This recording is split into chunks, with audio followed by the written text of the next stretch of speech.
Hello everyone, Brian here with another video. Just talking about dealing with grief again. And just a real quick thing here. This one won't be as long as some others. But first off here, check this out. All these bottles, plastic bottles, well, I've had a few emergencies over the years here. This reminded me of my mom too, and occasionally we wouldn't have excuse me,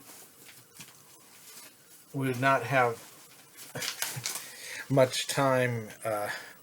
Sorry, I was just falling over there. I'm not feeling so well, as you know. I have some disabilities, and we sorry, just it's a difficult time. We have had a lot of power failures or water failures, and you have those as well, I imagine. And just reminded me as I was going through this, I kept some extra bottled water in the back.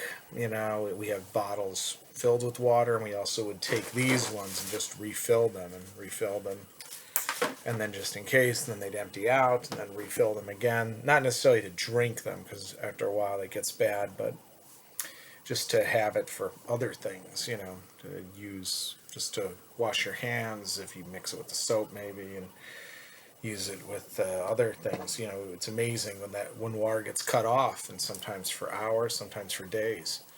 So that just brought me back, and I found these over, and it's like, well, I don't really need these anymore. I have some extra bottled water, but it just brought me back that these were pushed back there. You can see some of the mess behind me as I'm packing up here. It's a rough time. And I also was going through some other stuff. Once again, things get pushed, way back. And these were back in my refrigerator. And I got these Brie. I don't really like Brie that much, but Mom really liked it. She put it on things, and these were just back there. So I empty out the refrigerator. And these expired, it says, in 2021, like late June. That's how long they've been expired, and I didn't even notice them as they were way in the back. Just another thing of getting rid of things as you deal with people. Also this too. Got cottage cheese. Mom really liked cottage cheese. And I can't stand it, actually. I can tolerate Brie before I can tolerate cottage cheese. And so that's just another thing that's just getting rid of. And when you're getting rid of these things, it hits you hard. It's not that I'm gonna miss cottage cheese. It's what it represents. I couldn't stand cottage cheese, but it's like, wow, that was back there, and on the bottom shelf you don't always look, and it was like it had gotten pushed to the back, and I never ate it. I've never bought it since then. But another thing is that for the first time since my mother's death in 2021, I went into her room over the years and moved things around, getting things together, taking care of that. But for the first time, I was able to make myself clear away some of the things by her nightstand. Some thrown away, some of them are important things. She kept some of her favorite cards and things, and little, whatever medicine she was taking at the time, other things. You've got all sorts of little knickknacks and stuff that she liked having by her bedside. And I'll talk about those things a little later, because I saved some of those, and some others are just, things you don't really need to keep. Just little, notes of paper that she didn't even write on, and she had paint, little pens and stuff. But just laying there on the bed was really traumatic. But I felt I had to do it. That's the last place that she was before the paramedics came and took her away because she was having a seizure that day. And I was just trying to roll her over because they told me to. And then they came in, picked her up off the bed, took her to the hospital, and I was still thinking then, oh, maybe she'll come back. But then she just stayed at the hospital and got worse and worse, and they said, well, she's going into hospice care now because it's the end. It was a longer meeting than that, but... And then she died in hospice care, and it was so hard to see her in the hospice because of their very strict COVID protocols at the time. They only let me in after she had died. But I did get to see her several times at the hospital, and I'll talk about that in another video. And we got to sit with each other, and her speech was getting worse, so I couldn't always understand her, but sometimes I could. And she did still know who I was much of the time and talk to me. But then there would be times where I couldn't understand her. So it wasn't like a full-on she never talked again. It just varied from day to day. And I just wanted to share these little items, just that, going through that, how that can have meaning. And you remember something like how much they loved that certain food. But when I was laying there on the bed, it wasn't like...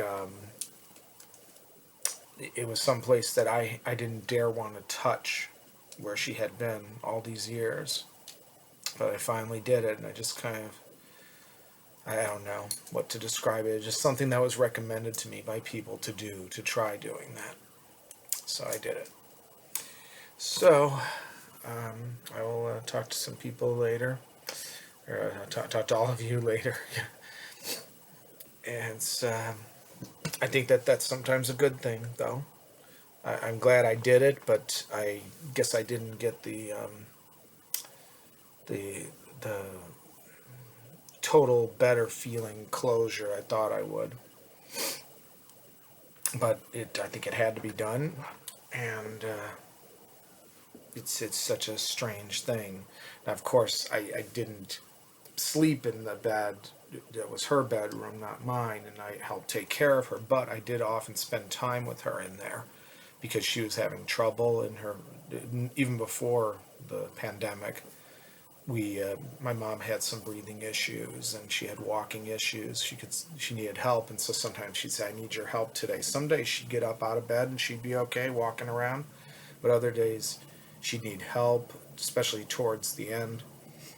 She needed ice on her feet a lot, and she needed me to help hold her foot up and put the ice there because she was in so much pain, and that was just a couple days before she had the seizure. But she was still in good spirits. She was talking about all her plans. She was so grateful that she'd survived COVID. Both of us had been in the emergency room. I mean, we were right down the hall there in the bathroom. We were on the floor for days. They said like one more day and we probably would be dead. I wonder about that all the time.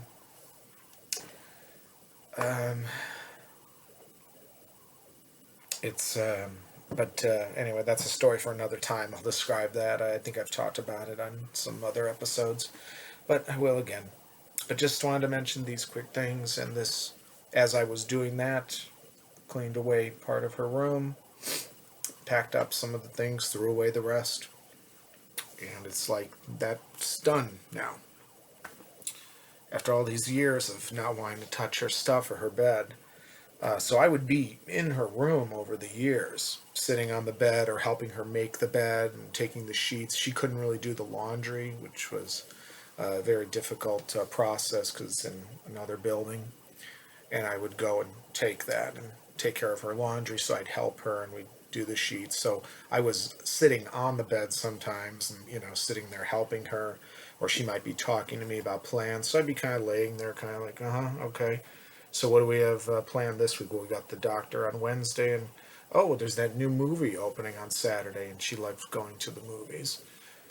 And, she'd say, that one looks good, or no, not this time, or we'd have plans for a special thing for her birthday or mine. We had kind of things, so. Yep.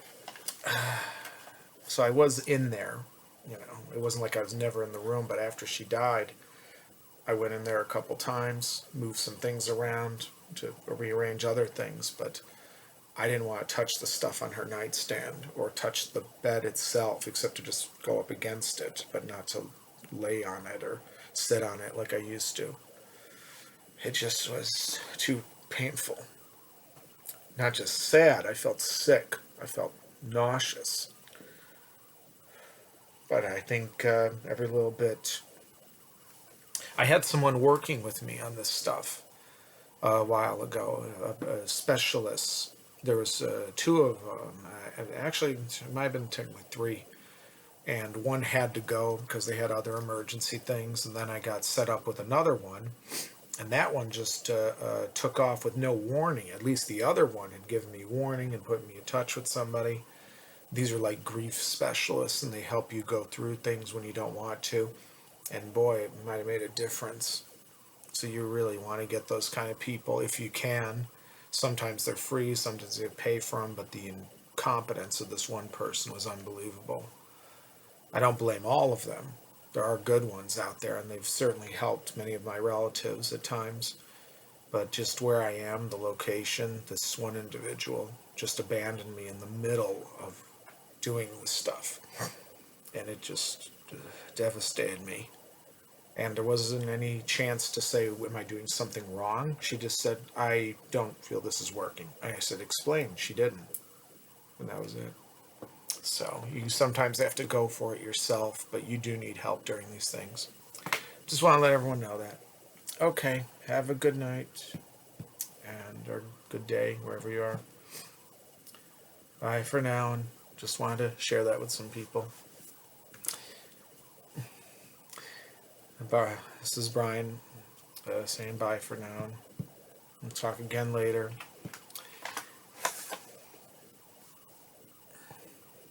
Good luck with everything, and I'll share some more of her stuff and how I'm dealing with this later. Bye.